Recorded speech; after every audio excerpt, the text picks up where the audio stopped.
On the front.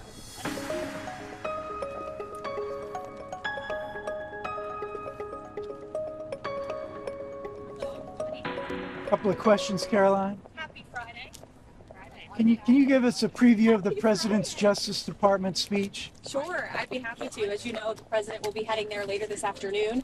The Attorney General will be there, as well as the FBI Director, Kash Patel. And the President is going to give a speech focused on restoring law and order to our country. In the last 4 years under the Biden administration, we unfortunately saw a Department of Justice that was weaponized against Americans for their political ideologies. It was not focused on fighting violent crime and restoring law and order and public safety. So the President will be talking about his intention to restore those very basic American values to our country. And he will also be there with fentanyl families and angel moms who have lost their children at the hands of illegal migrant criminals who the previous administration allowed into our country, and also, of course, to illegal Chinese fentanyl, which, as you all know, the President feels very strongly about cracking down on drug cartels, drug trafficking, and human trafficking as well. So you'll hear about all that later this afternoon. I don't want to get ahead of the President any more than that. Caroline, do you think the President will talk to President Putin during the day? I don't have anything on the President's schedule, but that could obviously always change. As you saw his Truth Social this morning, he is putting pressure on President Putin and the Russians to do the right thing. Yesterday was a productive day for the United States of America and for the world in terms of peace. We have never been this close to peace. You saw the NATO Secretary General in the Oval Office yesterday. You were there with us, who said that only because of President Trump are we here on the verge of brokering a peace deal. Caroline, did the President talk to President Trump last night? Did the President talk to President Trump last night on the phone? President Trump talked to President. President Trump talked to President Putin last night on the phone. He did not. No. Steve Witkoff spoke to him yesterday in Moscow, as you know.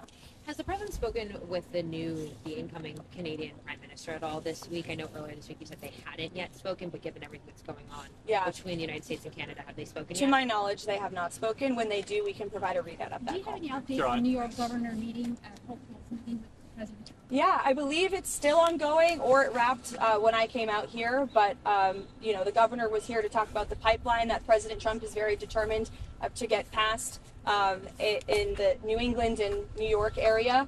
And so, that's as far as I know about the conversation, but I can get an update on it. John, the district court rulings about all the fired probationary workers use the same language here just now that was in the statement about fighting back against that ruling. Do you mean appealing or something else? And does the administration plan to comply with those orders in the meantime? Fighting back by appealing, fighting back by using the full weight of the White House counsel's office and our lawyers at the federal government who believe that this injunction is entirely unconstitutional. And it is, for anybody who has a basic understanding of the law. You cannot have a low-level district court judge filing an injunction to usurp the executive authority of the President of the United States. That is completely absurd. And as the executive of the executive branch, the President has the ability to fire or hire. And you have these lower level judges who are trying to block this president's agenda. It's very clear. And as I just cited, I was appalled by the statistic when I saw it this morning.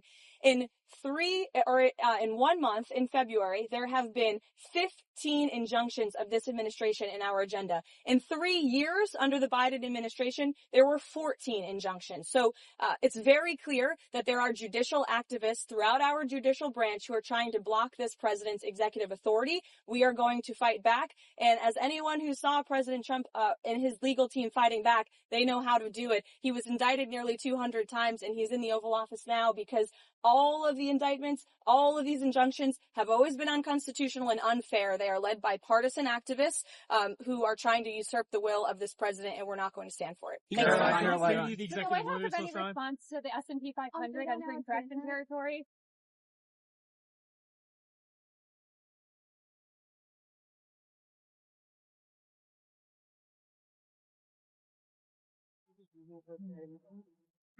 So the Treasury guy, she's got it.